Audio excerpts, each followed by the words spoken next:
नमस्ते, मैं विलास भोंडे। मेरी इस यूट्यूब चैनल पे आप सभी का बहुत बहुत स्वागत है। आज फिर से ईश्वर की मूर्ति के बारे में थोड़ी सी बात करनी थी। किसी की भावनाओं को ठेस पहुंचाने का मेरा इरादा बिल्कुल नहीं है। आप सब लोग समझदार हैं, उस हिसाब से आप खुद सोचिए और तय करिए क्या करना चाहिए। एक ऐसी कहानी छोटी सी, एक स्त्री अपने पुत्र के साथ मंदिर जा रही थी दर्शन करने के लिए। तो जगह जगह पे, अभी तो आपको मालूम है, कुछ अलग अलग स्टैच्यूज़, प्रतिमा रखी जाती है ना, चौराहे पे वगैरह भी।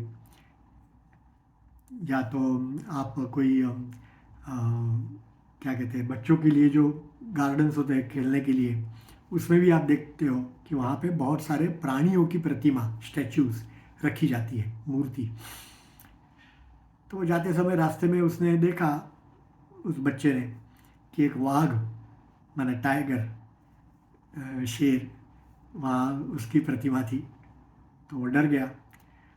उसने मम्मी को कहा, मम्मी मम्मी, ये टाइगर हमें खा जाएगा। तो मम्मी ने कहा, नहीं नहीं, ये तो सिर्फ प्रतिमा है, ये कुछ नहीं करेगा। अच्छा, थोड़ी देर के बाद और कहीं गया तो एक छोटा सा बहुत अच्छा कबूतर की प्रतिमा थी।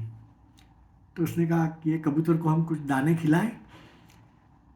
तो मम्मी ने कहा कि नहीं, वो तो प्रतिमा है, वो कुछ खाएगा नहीं। और कहीं गए तो एक गाय की प्रतिमा थी। तो उसने पूछा कि ये गाय मुझे दूध देगी। तो कहते नहीं नहीं, ये तो प्रतिमा है, ये कुछ नहीं करेगी। ऐसा करते करते वो गए मंदिर, और मंदिर में भगवान के सामने खड़े होकर के और नमस्कार की मुद्रा में, और मम्मी ने कहा कि भगवान को प्रणाम करो और उनको जो मांगोगे वो सारी मनोकामना वो पूरी कर लेंगे। अब वो बच्चे के मन में जो सवाल उठेगा वो आप सब लोग जानते हो। फिर से मैं कह रहा हूँ कि किसी की भावनाओं को ठेस पहुँचाने का इरादा नहीं है, लेकिन कहने का मतलब ये है कि हम सब लोग सिर्फ वो मूर्ति की पूजा करते हैं या मूर्ति के बारे में सोचते हैं। उसके अंदर के ईश्वरीय तत्व को, वो चेतना को, वो चैतन्य को हम नहीं जानते, और उसके बारे में कुछ सोचते भी नहीं हैं।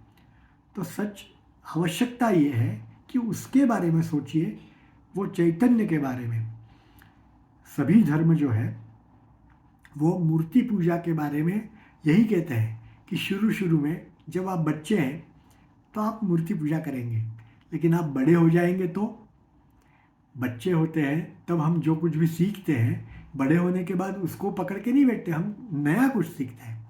तो वैसे ही हम बचपन में, माने छोटे होते हैं, जब हमारी समझ कम होती है तब हम मूर्ति पूजा करते हैं।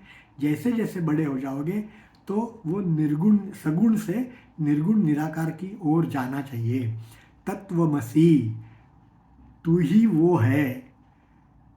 मैंने जो किताब लिखी है, अहम से सोहम तक, तो वही है ना कि अहम से सोहम तक मैं वही हूँ, ये समझने की बात है।